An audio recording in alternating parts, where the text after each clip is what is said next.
Olá pessoal, nossa aula de hoje ela será uma introdução ao método dos elementos finitos e vai ser uma nova série que a gente vai lançar aqui no canal. Então a gente vai começar com uma introdução, depois a gente vai falar sobre os tipos de elementos, matrizes, procedimentos e entre outras coisas.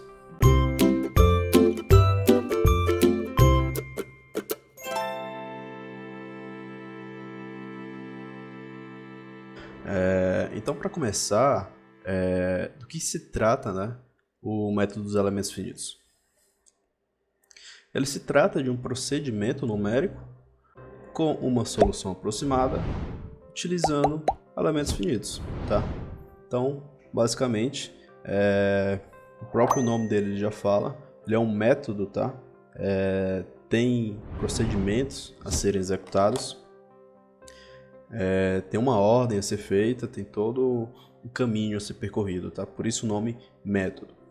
E elementos finitos é porque a gente vai trabalhar com elementos, elementos unidimensionais, bidimensionais e tridimensionais. A gente vai verificar também que a gente tem três palavras-chave, entre elas a gente tem o procedimento, a gente tem a solução aproximada, e temos também aqui os elementos finitos. Em procedimento, a gente vai ter que fazer a discretização, com determinação dos graus de liberdades, que são em função dos elementos que a gente vai estar utilizando. Então, a gente vai ver que cada elemento ele possui uma certa quantidade de graus de liberdades,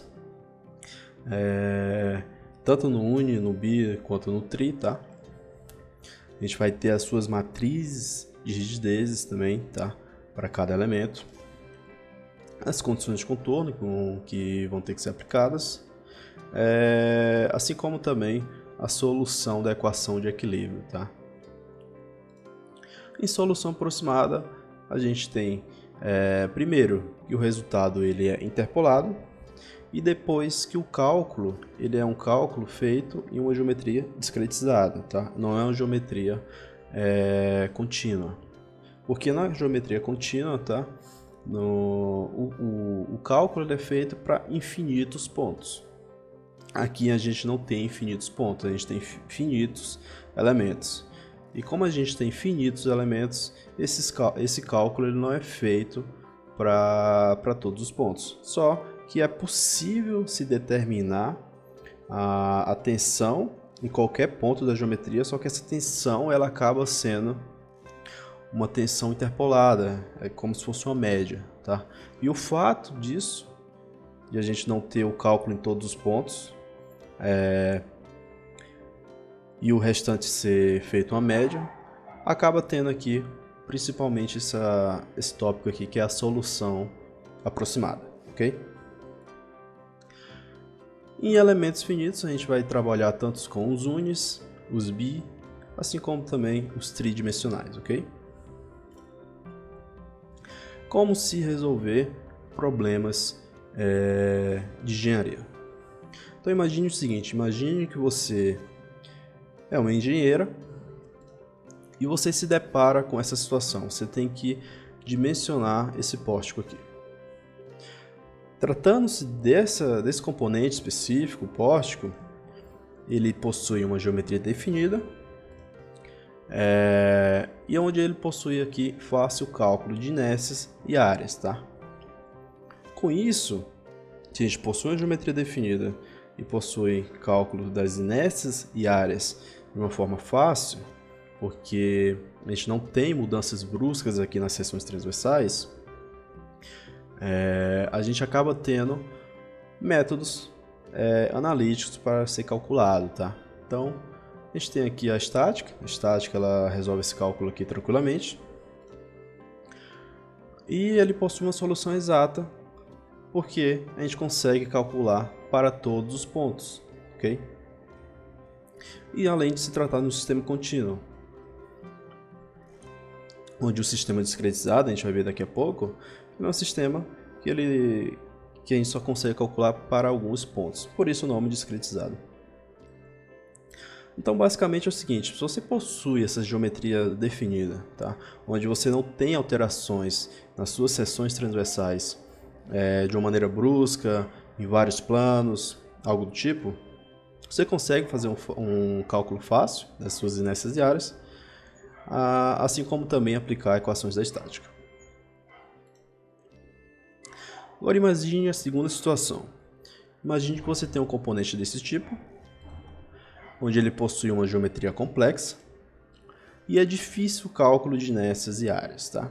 Se você cortar nesse plano aqui, por exemplo, você vai ver que você vai ter várias inércias, várias áreas. Se você cortar nesse plano aqui, você já vai ter outra, nesse aqui você já vai ter outra, e por aí vai.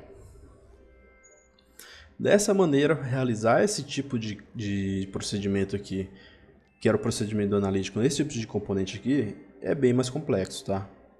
Não é impossível, mas é bem mais complexo. Dessa maneira, a gente recorre a quem? Recorre ao método dos elementos finitos, ok? Onde ele vai dar uma solução aproximada, porque o cálculo vai estar sendo feito em alguns pontos e em outros pontos é feito a média para se estimar o valor dessas tensões. Além de mais, ele é um sistema discreto, ok? Então aqui a gente tem dois exemplos, um sistema discreto e um sistema contínuo. Esse sistema aqui ele é discretizado. Por que ele é discretizado? Porque a gente dividiu ele em elementos, ok? E aí quando a gente roda uma análise desse tipo de sistema aqui, os cálculos são feitos nodais, tá? Para os nós dos elementos, e dentro dos elementos aqui, na superfície externa, o valor da tensão ele é estimado por meio de interpolações, ok?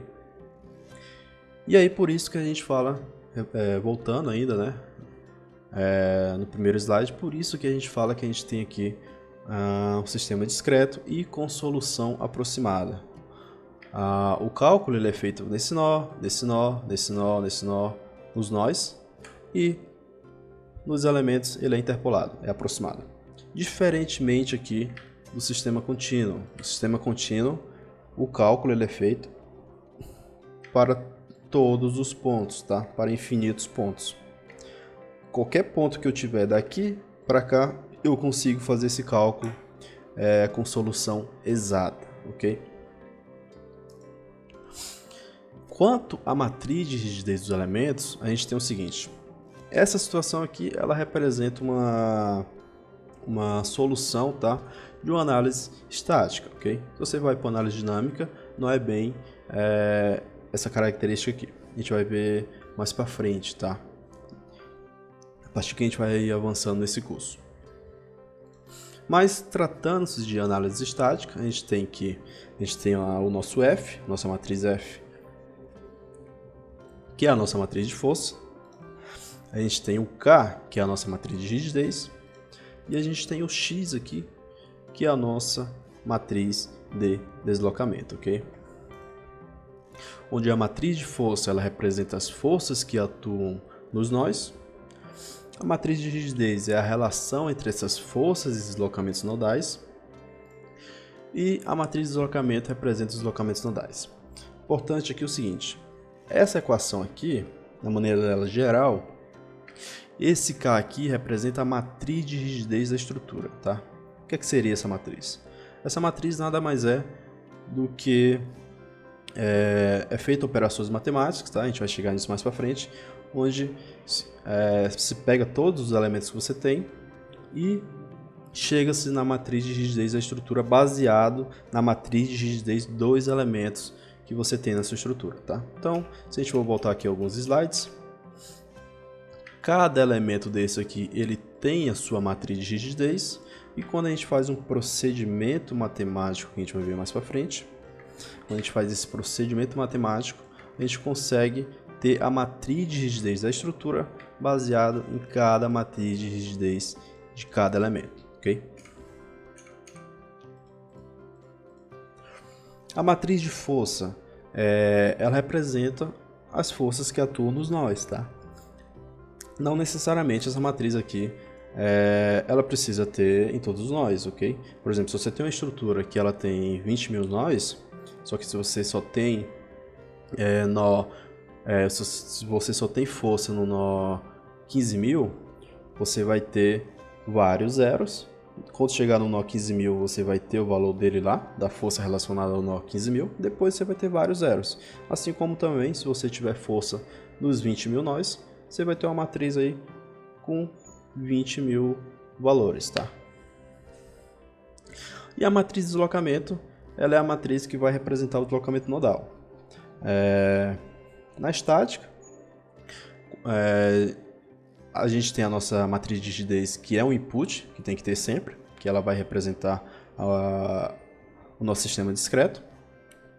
E a gente tem duas opções.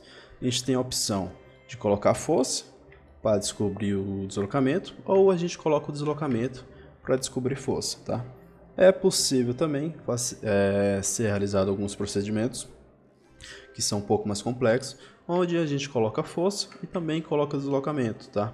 E aí descobre o deslocamento de outros nós, ok?